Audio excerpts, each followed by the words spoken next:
Jangan lupa teman-teman di save dulu, takut hilang kalau kenapa-napa. Di save dulu, Ctrl S.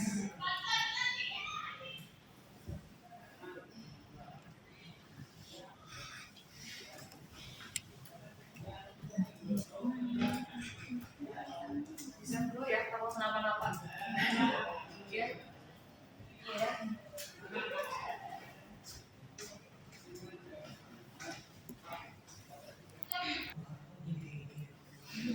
Oh iya, kalau yang munculnya jadi kayak profit linear, baliknya ke sheet 1. Ya tadi itu fit linear itu karena kita nge-fitting gitu, jadi datanya muncul di sini. Nah, jadi di sini ada linear fit gitu ya, kita kliknya di sheet 1. Jadi di blok, di kontrol ke sama energi sama yang kedua, yang kedua udah agak cepat ya. Di klik kontrol terus klik lagi di gini yang di ini kita ke yang area auto sampai muncul tengah bawah, diklik dulu 1 kali, terus kita klik kontrol, tahan kontrol, baru klik yang F2 di atas. Sudah semuanya. Terus habis itu di fitting lagi di plot grafiknya.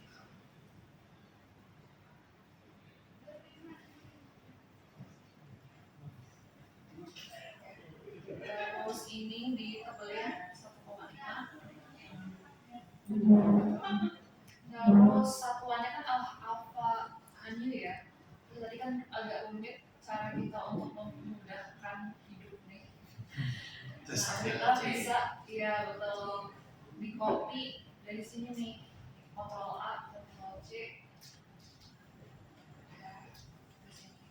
Ctrl V. Sudah.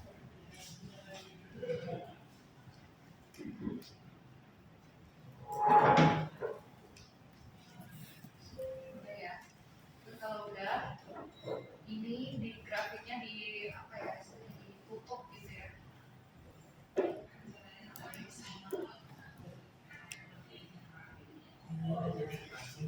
Iya, itu biasanya kan ada 22 di jalan.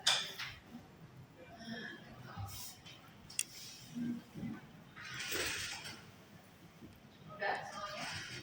Kalau udah, terus di skala sumbu X ya, from-nya dari 1,6 sampai 6.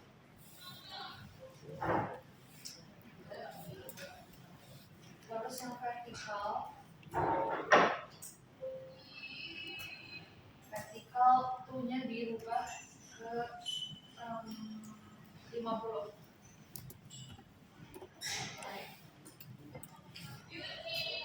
Terus from-nya juga dirubah ke minus 1.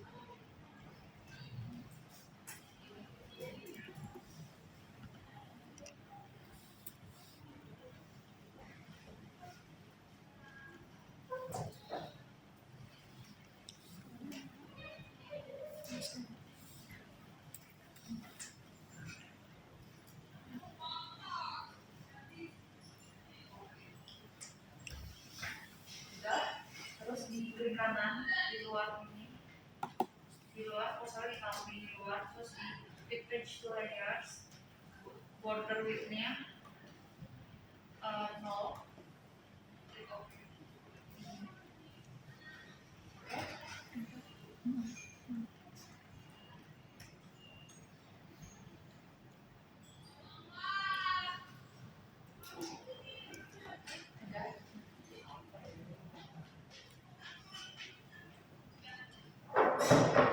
Nah kalau udah gini teman-teman, jadi kalau misalnya kalau kita mau planning ada bandwidth F34 dan TI2 dalam touchpad, maka syaratnya adalah dalam grafik ini muncul 2 puncak.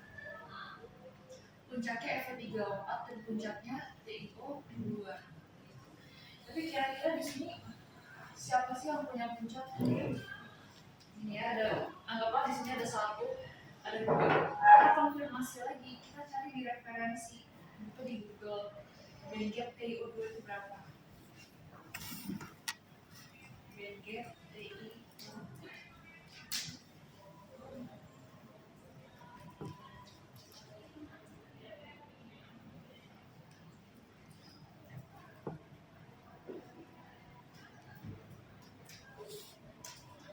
itu 3 sampai 3,2 electron volt. Berarti cara tersimpelnya, cara termudah, approximately ya, perkiraan itu tuh kita nariknya ke sini.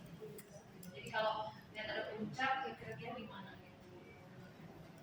Oh, berarti kurang lebih itu punyanya si Fe34. Terus yang TiO2 di mana? Kalau di sini kita tarik ke bawah, sini approximately ke bawah itu sekitar 4, itu sangat besar. Ini bukan punya TiO2.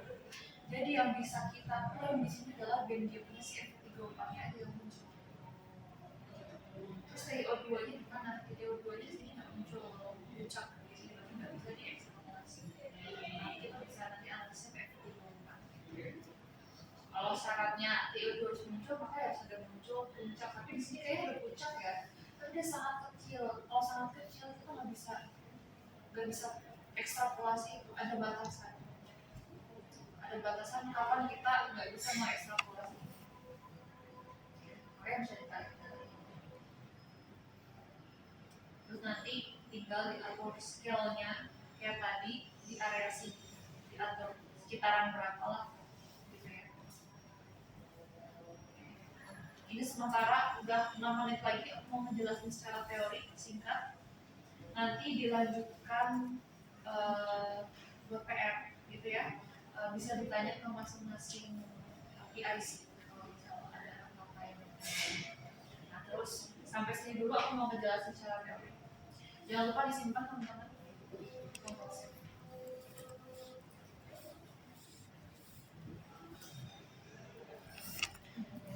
Di sini saya bisa mengatakan bahwa yang muncul yang bisa kita ekstrapolasi hanya bentuknya vertigo, itu doang muncul.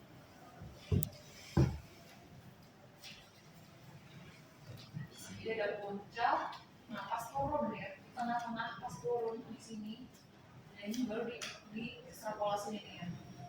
Oke. Nah, aku akan menjelaskan secara teorinya. Jadi apa sih sebenarnya band gap itu? Kalian pernah nemu nggak yang namanya density of state? Pernah dengar density of state sebelumnya? Density aja. Ini tuh jadi metode di komputasi, kita melihat pita konduksi dan pita valensi. Kalau secara simpel biasanya kita kalau di diskusi kemarin apa ya? Untuk menggambarkan apa itu band gap, biasanya nulisnya itu simpelnya ada partikel gitu ya, partikel di sini ada kita konduksi, kemudian di sini ada valence band. Tapi sebenarnya yang terjadi bentuknya kalau divisualisasikan dalam density of state itu dalam fisika komputasi material itu bentuknya kayak gini. Jadi di sini ada yang namanya ini namanya area momentum. Areanya banyak, momentumnya banyak. Jadi ketika sebenarnya yang terdeteksi itu dari pita valensi. Kalau pita valensi, kalau kalian teman-teman tahu yang namanya nomor atom kimia dalam tabel periodik, ya, ketika kita konfigurasikan 1s, 2p dan seterusnya, ingat pelajaran SMA. Nah, nanti di sisa di paling belakangnya itu kadang-kadang ditulis sebagai nomor atom, apa tuh ion atom, atau kadang-kadang dia kita ucapkan sebagai elektron valensi, gitu ya. Nah, elektron valensi, penggambaran dari pita valensi itu di sini. Itu ada pita valensi. Nah, ketika elektron itu dia material itu kena sinar, dia menyerap yang namanya energi. Energinya adalah foton. Nah, elektron di sini dia tuh bergetar sampai dia punya energi yang cukup untuk bergerak di permukaan, sehingga terdefinisikanlah apa yang namanya pita konduksi. Pita konduksi artinya itu ketika elektron itu bisa bergerak di permukaan material. Nah, di sini muncul. Nah kemudian apa sih yang disebut dengan direct dan indirect band gap? Pada dasarnya cara simpelnya adalah ini. Direct band gap itu berada pada momentum yang sama. Jadi jarak terkecil. Jadi elektron itu bisa loncat dari manapun, dari sini, dari pita valensi ke sini, ke sini, ke sini. Tapi apa sih arti dari band gap itu sendiri? Band gap itu adalah jarak antara pita konduksi ke pita valensi. Tapi cara lebih spesifiknya adalah dia jarak terpendek antara pita konduksi dan pita valensi. Terpendeknya berarti di sini. Kalau di sini kan dia makin jauh ya. Tapi kalau energinya cukup dia juga bisa eksitasi ke sini. Tapi kalau jarak terpendeknya itu ya di sini ya berarti ya inilah si band gapnya. Gitu. Nah, apa yang disebut dengan direct? Direct itu ini, jadi dia berada pada momentum yang sama. Kalau indirect, dia momentumnya beda momentumnya satunya lagi. Ini yang disebut dengan jarak terpendeknya ternyata indirect band gap. Nah, gimana teman-teman bisa tahu? Nah, kadang-kadang kalau dalam kalau kita nggak melakukan yang namanya dose density of state, kita nggak tahu ya. Cara pendekatan lainnya adalah dengan mencari apa yang ada di jurnal. Kira-kira material ini tuh dia karakternya itu direct atau indirect. Baru kalau saya umum FV34 sampai FV34 TU2 itu berdasarkan jurnal itu ya direct band gap. Jadi kita pakai R-nya setengah untuk ekstrapolasi. Jadi kita kalau data kita harus membandingkan terus antara yang ada di referensi dengan yang kita punya. Nah ini basic. Nah ini namanya direct, ini namanya indirect. Dia ada di momentum yang berbeda. Terus akhirnya konsekuensinya apa? Di situ ada mekanisme yang berbeda. Jadi prosesnya silakan nanti dibaca, kita udah habis. Kalau direct berarti di sini bisa langsung, tapi kalau di sini artinya dia harus melakukan transfer energi dulu, segala sesuatu rumit gitu ya. Nanti bisa kalian pelajari di semester berikutnya atau kalian bisa baca-baca di jurnal gitu. Nah sehingga baru dia bisa melakukan eksitasi. Ada transfer sesuatu dulu baru bisa melakukan eksitasi. Kalau di direct dia bisa langsung eksitasi. Paham ya?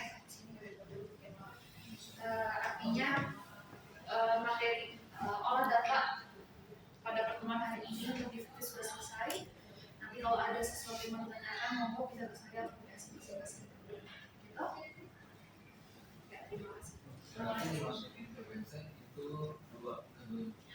Kalau misalnya kalian nanti coba diskusi sama masing-masing PIC-nya, kalian itu mau nampilin FV34 atau FV34 TU2. Kalau menampilkannya secara judul itu FV34 TU2, maka ya TU2 harus muncul. Tapi kalau kalian itu yang muncul diskusinya ternyata hanya FV34, maka ya FV34 semua.